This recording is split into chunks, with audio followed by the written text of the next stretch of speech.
Bannakyaggwe ku mitendera egy'enjawulo beegasse ku Buganda okuyozayoza empologoma ya Buganda Kabaka Ronald Muwenda Mutebi II awezezza emyaka 32 ng'ali ku nnamulondo y'abajjajja abalamula.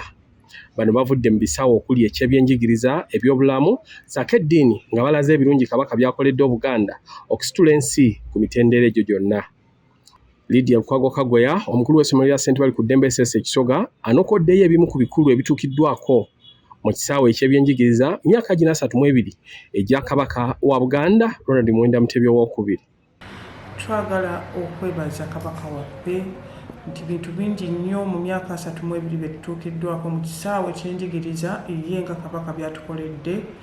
Twagala okwebaza nti azimbye amasomero mangi nnyo mu Buganda, katugambe ne Uganda yonna. Muno mulimu okuzimba amasomero okuli aga primary, secondary, amatendekero ag'ebyemikono ne university eya Muteesa One Royal University. Kagoya agamba nti obutafaananako nga bwe gwali edda ku mulembe guno olulimi Oluganda lukuze nnyo nga mu masomero tebakyalukubira n'abayizi nga balwogera. Twagala okwebaza era Kabaka bw'otunuulira ku lulimi lupromotingiddwa nnyo mu Luganda. Bw'otunuulira nti leero osobola ne bw'ogenda ku ssimu yo osobola okuddibwamu mu lulimi Oluganda. So olulimi Oluganda lutundiddwa nnyo era twesiŋŋana nti baana bangi nnyo abasobodde okuluyiga nga Kabaka yamobilizinga ekyo. Mu mpisa era ojja kwesiŋŋaana nti abaana bangi nnyo abasobodde okuyiga empisa olw'olulimi Oluganda.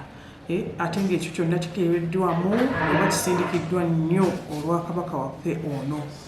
Tutunuulira mobilization. Bw'otunuulira mobilization gy'ataddeko mu baana okugenda okusoma, Kabaka abadde wa nkizo nnyo nti Kabaka waffe oyo olaba nti agezezzaako okwekalejinga families zisobole okugenda zitwala abaana baabwe okusoma. N'ekisembayo mpozzi bw'otunuulira Kabaka waffe olabye ng'abadde musaale nnyo mu byobulamu. Akunze abazadde batwale abaana bagemebwe, abaana bajjanjabibwe.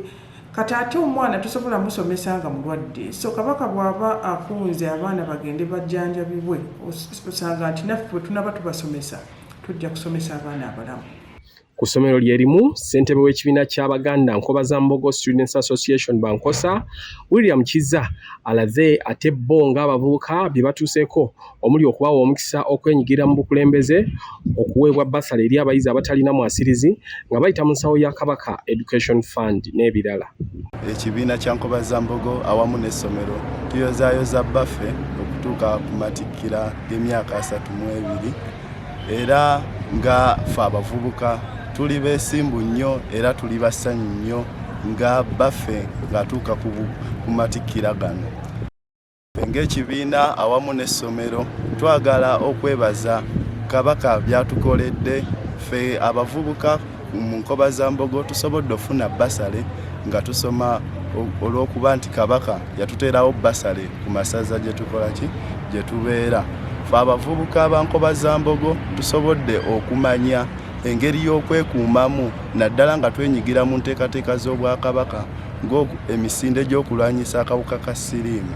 Ffe abavubuka tukimanyi bulungi nnyo nti omulembe baffe yagukwasa ffe n'era tusobole okwekulaakulanyamu. Tusobodde okwenyigira mu bitongole bya Buganda, bw'oteeka ekitongole kya POESA ekyo kituyambye okufuna emirimu mu kyo n'okubeerako nga ffe bye tusobola okukola ki okweyimirizaawo mu bulamu bwaffe. Twagala nnyo okwebaza beene olw'okubeera nga ffe abavubuka atukwasa obuvunaanyizibwa naddala ku masaza okulira Buganda Youth Council. Ebyo byonna beene yabitutuusizzaako. Twagala okwebaza beene olw'okutandikawo emisinde gy'okulwanyisa akawuka ka siriimu. Baana bangi badde balwalanga ekirwadde ekyo naddala ng'eno ku kizinga ky'e Katosi.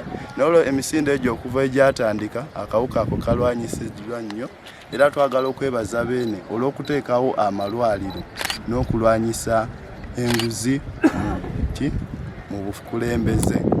Ffe ng'ekibiina kya Nkobazambogo tuli basanyufu nnyo kubanga kati naffe tusobola okuyimirirako mu maaso g'abantu ne twogera olw'obuvumu bwe tufuna nga tuviira ddala eno mu Nkobazambogo n'okututendeka okubeera abakulembeze ab'enkya abalungi.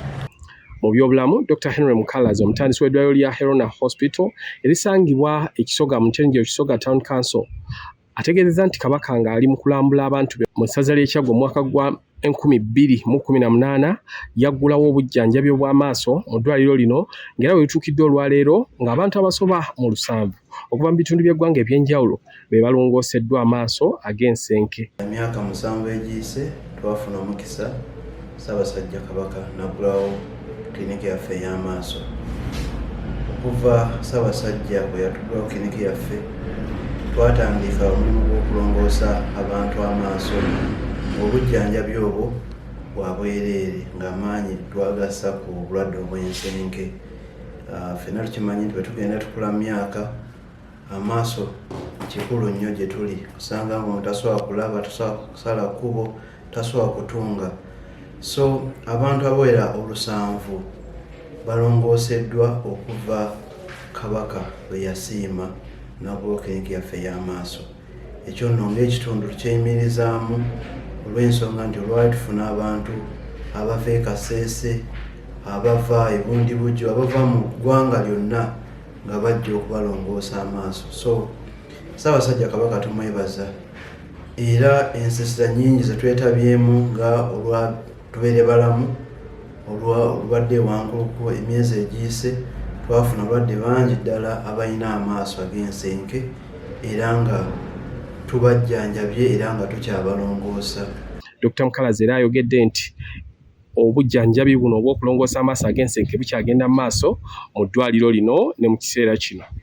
Ssaabasajja Kabaka ategese birthday runs eziwera naye nga zigezaako okussaawo okumanya ku ndwadde. Omulimu Mukenenya, mulimu obulwadde obwa Nalubiri. Tukimanyi bulungi nti okutangira obulwadde kukira okubujjanjaba. So abantu bamanya nti tudduka lwa sikosero, omuntu amanya nti sikosero gyali ate ajjanjabibwa.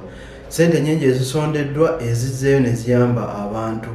Tulabye emabegakaawo baggulawo eddwaliro ate nga liri mu bantu abasembayo oluusi abasobola tuuka waffe mu kibuga. Ssaabasajja tumwebaza.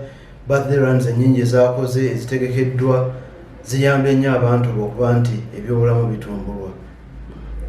Ate omusumba atwala ekibiina ekitaba enzikiriza ez'enjawulo omukono eyawamu ekya Greater Mukono Interfaith Forum, Bishop Samuel Rwandasa alambuludde ku bituukiddwako mu Buganda era n'ayozaayoza beene okutuuka ku kkula lino. Olunaku luno olwaleero njagala okutwala omukisa guno okuyozaayoza Ssaabasajja okutuuka ku matikkira ag'omulundi ogwa 32. Olunaku luno olwaleero tulujjukira olwa 32 era nga muyozaayoza kubanga Ssaabasajja Kabaka agassa abantu mu Buganda ne mu Uganda ey'awamu. Ndabyewo obutasosola mu mawanga era ndabyewo okukolera awamu ne gavumenti ya wakati era ndabyewo okulaba nti Ssaabasajja mu Bwakabaka bwa Buganda bukoze omulimu gw'amaanyi nnyo okukubiriza abantu ebyobulamu, abantu okubeera abayonjo, abantu okukola, okulima emmwanyi, abantu okusimba ensuku. Ndabye nga Obwakabaka bwa Buganda butukoledde omulimu gw'amaanyi nnyo mu Buganda ne Uganda ey'awamu.